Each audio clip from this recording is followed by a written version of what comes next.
Yeah, this is my first ever racing weekend. I've never done anything like this before. I decided to join the Radical SR1 Cup as opposed to some of its competitors because it's the fastest form of racing you can get at this level. As a complete novice, this is the quickest we can go. And it's the biggest learning curve. The car teaches you so much about car handling. It's so beneficial. This is why I chose it. Before today, I'd only done 3 track days, and this is my first real race. The thing I really like about the SR1 is it's a proper racing car. It's quick, and it's a good value for money race series. And Radical provide all the supports that a novice like me needs, because otherwise coming into motorsport can be a very daunting thing for a novice. The man that sits on pole position, Jerome Desadlier, was on pole position for the race earlier on today, but as the lights went out, Jerome went nowhere, and as a result of being on pole position, then found himself having to do lots and lots of work to work his way back up through the order. Row 3 of the grid is number 10, David Thompson, and 51, Andrew Ritchie, and row 4 is 48, Andy Chittenden, and alongside him is number 22, James Pinkerton. Row 5 is number 5, Peter Devlin, and 95, which is David Tagg, and on the 6th row on his own, car number 71. Another 20-minute race, 5-second board goes up. Jerome Desadlier sitting on pole position, Rob Ellis alongside. Red lights are on, revs begin to rise, and as the lights go out, which they do now, very slowly away is car number 56, was it, which is Rob Courtnidge, who's going nowhere. Car number 95 is also stalled on the grid as well, which is David Tagg, but it is going to be, by the look of things, Rob Ellis that takes up the lead of the race, and in second position, that looks as though it's Jerome Desadlier that's there in second place. The cars that struggled off the line have now got themselves going, but Jerome Desadlier might drop down to third place here if he's not careful. No, not quite. So down into the braking area for what is Graham Hill Bend. Let's just have a quick look. Is that Richard Baxter that leads? It is. It's Richard Baxter that leads. Jerome Desadlier there in second place, and now I can see the black flashes to Rob Ellis's car. He is there in third place. When they're all facing away from you, they're all white. It's not particularly easy, is it, Chris? It's not, absolutely. And where Rob Courtnidge had the stall on the line, which is a real shame because he was one of the ones that was getting into the mix, certainly lap time wise, and closing in on a few of the sharp end drivers. But he also bolted and held up the number 48 Andy Chittenden from behind him, who of course went launching off of it absolutely fine, and then had to throw the anchors out the back to stop himself from going into the back of Rob Courtnidge, so it's compromised his race as well. So we'll see those two cars, I'm sure, pick their way further up through the order, but it's just going to take them a while longer to do it. And as we say, before the red flags came out in race number 1, we'd very much got the top 6 all together. So with Richard Baxter leading the pack at this stage, the pack just about to turn its way through the left-hander at Sterling's corner. What is he able to do in this one? Because Richard Baxter in the race earlier on today was able to post what was second position. Well, at the moment he's out front and leading the race, but for how much longer by the look of things? Here they come over the start-finish line. Richard Baxter leads the race. Jerome Desadlier there in second position. Third place is Rob Ellis, the race winner from earlier on today, and fourth place just going through. It is going to be David Thompson in fourth place, James Pinkerton in fifth place, and as you suggested, the delayed Andy Chittenden, car number 48, completes the top 6. So he's so frustrated after being on the third step of the podium for the opening race. He's got it all to do. Now we do know that means he can, but you've got to assume the best that he can be aiming for is the bottom step of the podium. But now he's got Jerome Desadlier up there, is that he's going to be really hard pushed to get it up even onto the podium, to be honest with you. So it's all mixed up. But Richard Baxter from the second row in that 88, that was a cracking start that he got. Yeah, fantastic start. Of course, he's had a season and a bit of racing these cars already. He's now graduated largely up to what is the Radical Challenge Championship, for which he's competing in a Radical SR3, and as I said earlier on, he is one of 2 or 3 drivers amongst this pack that has previous experience of racing on the Branch Hatch Grand Prix circuit prior to this weekend, and he's converted what was a 4th place start to the early race lead in this one, and has a 0.6 second advantage between himself and Jerome Desadlier behind, or that's what he did have. That has been eroded by the Swiss driver over the course of this lap, because it's very much now nose to tail for the lead of the race as they went round through Sterling's that time through, and you'll see as they come up towards Clearways corner, yeah, nothing to choose between the pair of them. Onto the brakes, Jerome Desadlier closes up, under braking onto the coattails of Richard Baxter, and as they now thread their way through Clark Curve and over the start-finish line, the fight is on for the lead of the race. If these two delay each other, don't rule out the fact that Rob Ellis, who is, a couple of seconds adrift, could begin to catch up as well. Well, absolutely. I mean, as the great Murray Walker always said, it's one thing to catch, it's another to pass. And we saw that with De Zadlier when he, sort of off of his poor start in that first race, he managed to catch up with that sort of gaggle of 5 cars, but he wasn't able to really start picking them off. Okay, the red flag came out before he had a good few more laps of trying it, but it isn't that easy to do.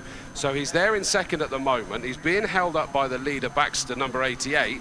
But, as you say, is it going to start bringing the rest of the pack into the mix? Yeah, great fight for 4th and 5th going on. David Thompson, number 10, under huge pressure from James Pinkerton, who's looking to try and pick his pocket. If those two hold each other up, Andy Chittenden and the number 51 car of Andrew Ritchie are all within touching distance as well. So keep an eye towards that 4th, 5th, and then almost 6th and 7th place squabble. Jerome De Zadlier closing the gap on Richard Baxter on the first flying lap, posted the fastest lap of the race we've seen so far, 1 minute 37.234.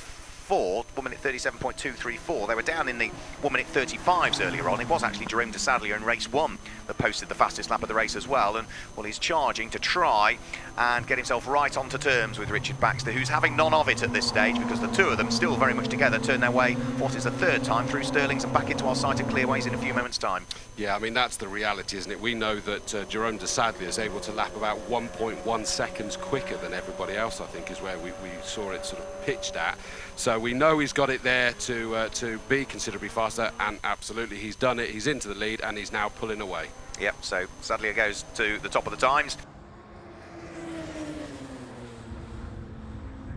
Squabble though for 3rd and 4th still very much together. Number 12, the white car but with the black flashes up the centre of it, Rob Ellis, being hounded by car number 22 James Pinkerton, who at one stage over the course of this weekend we didn't think was going to be competing.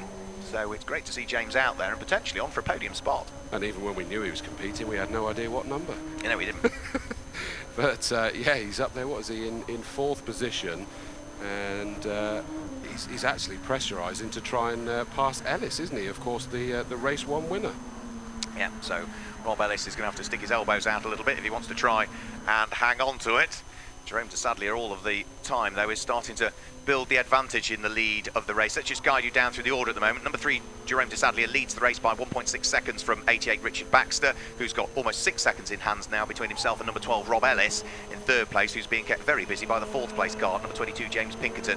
In 5th place is number 51 Andrew Ritchie. 6th place is number 56, which is Rob Courtnidge. 7th place is number 95 David Tagg, having a good run this time through. 8th place is number 5, which is Peter Devlin. 9th place is number 71 Nigel Payne, and he is the last of the runners at the moment, because of course we lost those 2 cars, both with rear damage, to the pit lane. So 9 of them still running. De Zadlier starting to canter off into the distance. It was 1.624 the last time he came through. It doesn't, if it's probably gone out, but not masses. He's not stamping his authority quite that we saw earlier, and he's just still lapping in the 137s compared to, what did we say we got in 135, didn't we?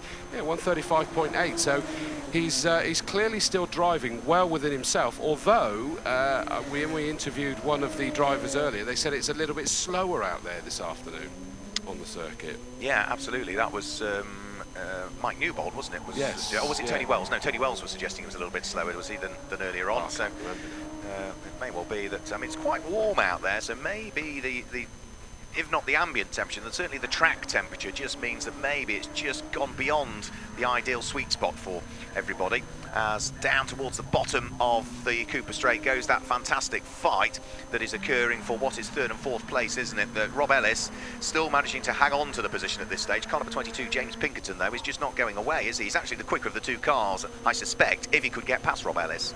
Yeah, and he's got to find. We've seen quite a few of them look as if they're in challenging positions, but not necessarily throwing one up the inside.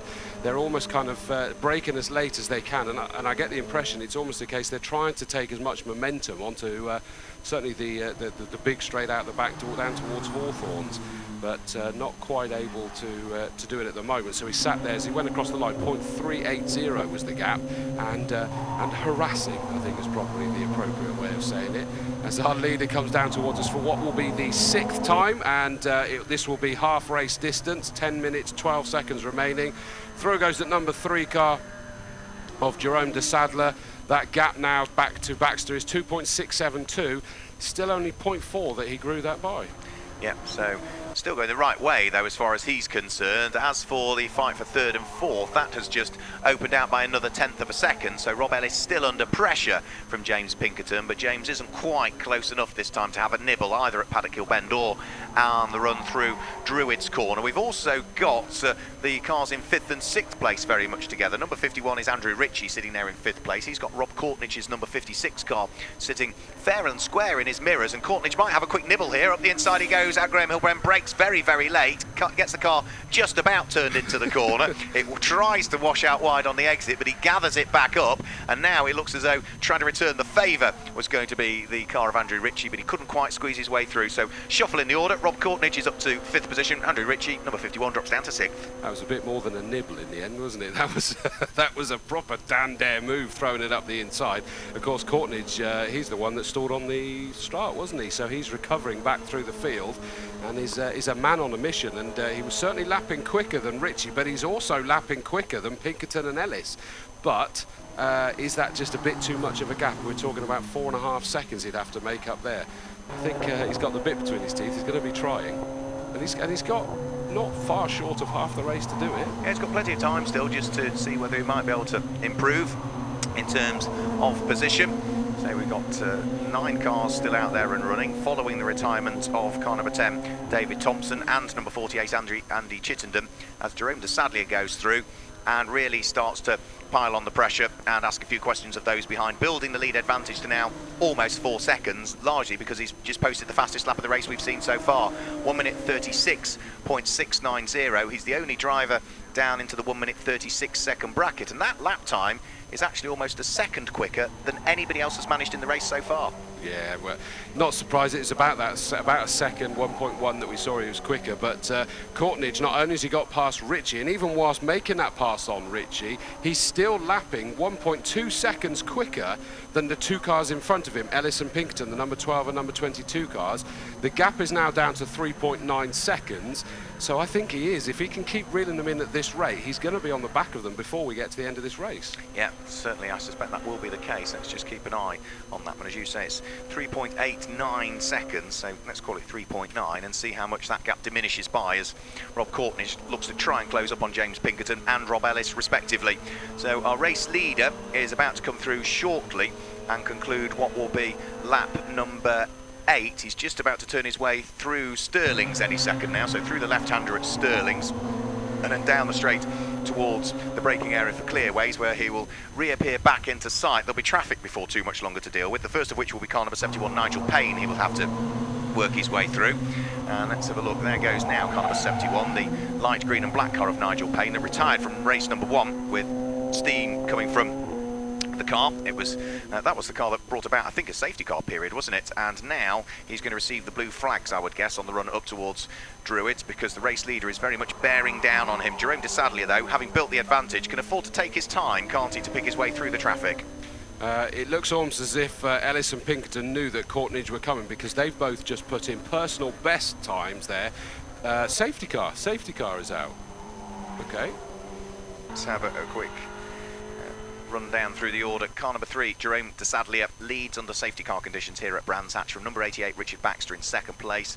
The race 1 winner, Rob Ellis, number 12, there in 3rd position. 4th place is 22, James Pinkerton. 5th place is number 56, Rob Courtnich. 6th place is number 95, David Tagg. 7th place is going to be the number 5 car just over the start-finish line now, which is going to be Peter Devlin. And 8th will be the last of the runners, which will be car number 71, Nigel Payne, who's there in 8th position. It looks like they're not sure down there either. They've got a green flag and a checkered flag ready, so they're basically hedging their bets to see where we're going to get to time-wise, and they're going to have to play this totally by ear, aren't they, once it comes back round, to see when they come across the line. It only needs a second left on the clock and they'll let them go green, but they are getting the checkered flag ready just in case. No, checkered flag being ready, green flag being Payne's ready. been waved through as well. And here is the safety car, which they are going to do it. will peel its way into the pit lane this time through with 30 seconds remaining on the clock. Yeah, we're going to get one more racing lap in, aren't we? As over the start-finish line they'll come. There's back markers possibly to deal with on this lap. There's no overtaking until they go over the start-finish line. Richard Baxter looks to try and get on with it straight away, but Rob Ellis is not that far away. They've got the light green car of Nigel Payne just up the road that could play inadvertently a pivotal part in the outcome of this race as they head in towards the braking area for Druids Corner. Richard Baxter trying round the outside of Jerome Desadlier, now needs to close the door on Richard Baxter, which he just gets done in time. Nigel Payne blends out of the throttle and allows the top 5 all to squeeze their way through. Sensible driving by Nigel Payne, so they can now roll their sleeves up, Chris Dawes, and slug it out on the final lap. That was absolutely brilliant by the car of Payne there to stay completely out of the way. He could see this fight going on. It basically have a fight between 3, a fight between 2. So it's Pinkerton and Courtnidge. Now we knew that Courtnidge, if that gap had been eroded, he was going to be desperately trying to get into in contact with Pinkerton. Unfortunately for him, it was Pinkerton and Ellis that he was chasing, but Ellis has disappeared off with Desadlier and Baxter. Pinkerton is then a little bit further back, so Courtnidge is the best he can really try to do now is get up one more position. So they're just threading their way through Hawthorne already, starting to work their way through Westfield. Then from there, of course, they start to head downhill before they climb uphill towards Dingledell and Sheen Curve, which is where they are at the moment. So here comes our race leader, Jerome Desadlier, looking as though he has managed to reassert himself back into the lead and has built, what, half a dozen car length advantage between himself and Richard Baxter, largely because through the middle part of the lap, Jerome Desadlier has gone quicker through that second sector of the lap than anybody has done so far in the race. Checkered flag is being readied. The Sunoco checkered flag is about to fly, and it is going to be a win for the Swiss driver. Jerome Desadlier comes through and claims top honours in race number 2 for the Radical SR1 Cup. Richard Baxter in second place, and race 1 winner Rob Ellis in third place. James Pinkerton in fourth place. Rob Courtnidge comes through and finishes in fifth position at the wheel of car number 56. Sixth place should be car number 95. Before him, though, of course, we'll get the lapped car coming through, number 71, in the hands of Nigel Payne, who will be classified in 8th. Thank you. Well done, Jerome. I'll wait, you're all right. I thought I could breathe a little bit, manage my tires, but I saw the guys coming on real hot. I knew that with the restart I couldn't mess it up because these two gentlemen are a little bit quicker than me in sector 1, I felt. So I was just trying to block, and in the back, I could get some speed in the fast corners. So yeah, it was a great race. I'm very excited. Absolutely delighted. I mean, that was such a cool race. Jerome's being really humble. I mean, I think his fastest lap was almost a second quicker than mine. And, I'm just delighted to have been able to stick on the back of him. So it was mega. I love being in P2. I mean, that'll do for now. I'm still chasing a win. Maybe next time. Yeah, it wasn't quite as good a start as the first race. Richard had a blinder, went straight past me on the outside, which was quite upsetting. But, yeah, these guys are super quick. And, yeah, it was great fun. It was a bit of a battle. And, yeah, but that's all part of the fun, right?